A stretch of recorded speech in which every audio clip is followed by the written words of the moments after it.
ನಮಸ್ಕಾರ ಸ್ನೇಹಿತರೆ, ನಮ್ಮದು ಶ್ರೀ ಸಪ್ತಗಿರಿ ಮನೆ ಮುದ್ದು ಚಾನಲ್ ಇದೆ.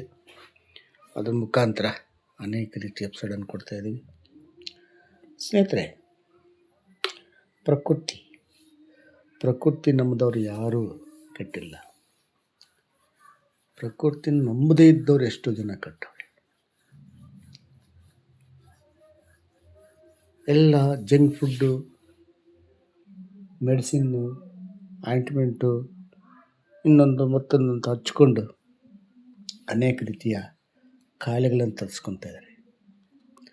ಅಂತಹ ಕಾಯಿಲೆಗಳನ್ನು ನಮ್ಮ ಹತ್ತಿರ ಬರಬಾರ್ದು ಅಂದರೆ ನಮ್ಮಲ್ಲಿ ಇರುವಂತಹ ಅನೇಕ ರೀತಿಯ ವಸ್ತುಗಳಿಂದ ನಾವು ಕಾಯಿಲೆಗಳನ್ನು ಓಡಿಸ್ಬೋದು. ಈಗ ಅನೇಕರು ಮೊಣಕಾಲು ನೋವು ಅಂತಾರೆ. ಈ ಮೊಣಕಾಲು ನೋವು ಬರುವುದು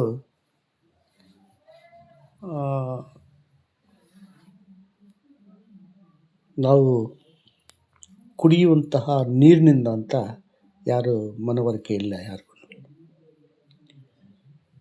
ವಿದ್ಯುತ್ ಶಕ್ತಿಯಿಂದ ಶುದ್ಧೀಕರಣ ಮಾಡಿರ್ತಕ್ಕಂತಹ ನೀರನ್ನು ಸೇವನೆ ಮಾಡಬಾರ್ದು.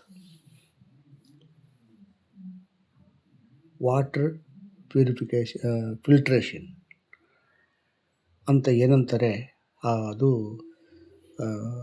ಕರೆಂಟಿಂದ ಅದನ್ನು ನೀರು ಕುಡಿಬಾರ್ದು. ಅದರಲ್ಲಿ ಏನಿರಲ್ಲ. ಅದು ಕುಡಿಯೋದ್ರಿಂದ ಅನೇಕ ರೀತಿಯ ಮೊಣಕಾಲು ನೋವು ಬರ್ತವೆ, ಕೀಲು ನೋವು ಬರ್ತವೆ.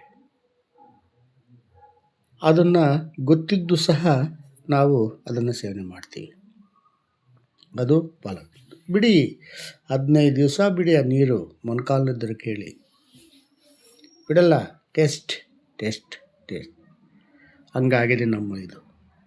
ಸ್ನೇಹಿತರೆ, ಬೆಳ್ಳುಳ್ಳಿ ಒಂದು 50-100 ಗ್ರಾಮ್ ಬೆಳ್ಳುಳ್ಳಿ, ಎಷ್ಟು ಸಮಾನ ಇದೆಯೋ ಅಷ್ಟು ಸಮಾನ ಸಾಸಿವೆ ಎಣ್ಣೆ ಒಂದು ಪಾತ್ರೆಯಲ್ಲಿ ಹಾಕಿ ಈ ಒಟ್ಟು ಬಿಡಿಸಿ ಅದನ್ನು ಹಾಕಿ ಚೆನ್ನಾಗಿ ಕಾಯಿಸಿ ಅದು ಫುಲ್ಲು ಮೆಲ್ಟ್ ಆಗುತ್ತೆ, ಬ್ಲ್ಯಾಕಿಶ್ ಆಗ್ತದೆ. ಆ ಟೈಮಲ್ಲಿ ಅದನ್ನು ತೆಗೆದು ಬಿಸಾಕಿ, ಯಾವುದನ್ನು ಬೆಳ್ಳುಳ್ಳಿ ಕಪ್ಪಗಾದ ಮೇಲೆ ತೆಗೆದು ಬಿಸಾಕಿ ಆ ಆಯಿಲನ್ನು ಶೇಖರಣೆ ಮಾಡಿಕೊಂಡು ನೀವು ಮಲಗುವ ಟೈಮಲ್ಲಿ ಆ ಮೊಣಕಾಲಿಗೆ ಅಪ್ಲೈ ಮಾಡಿ ಮಸಾಜ್ ಮಾಡಿಕೊಳ್ಳಿ. ಇದೊಂದು ರೆಮಿಡಿ. ಸಾಸಿವೆ ಎಣ್ಣೆ, ಬೆಳ್ಳುಳ್ಳಿ. ಈ ಬೆಳ್ಳುಳ್ಳಿ ಚೆನ್ನಾಗಿ ಕಾಯಿಸಿ ಕಪ್ಪಗಾದ ಮೇಲೆ ಅದನ್ನು ಶೇಖರಣೆ ಮಾಡಿಕೊಂಡು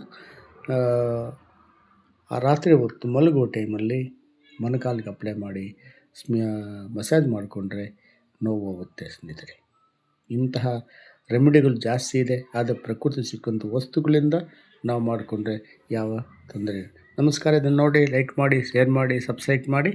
ಎಲ್ರಿಗೂ ಮುಟ್ಟಲಿ, ಎಲ್ಲರೂ ನೋಡಿ. ನಮಸ್ಕಾರ ಸ್ನೇಹಿತರೆ.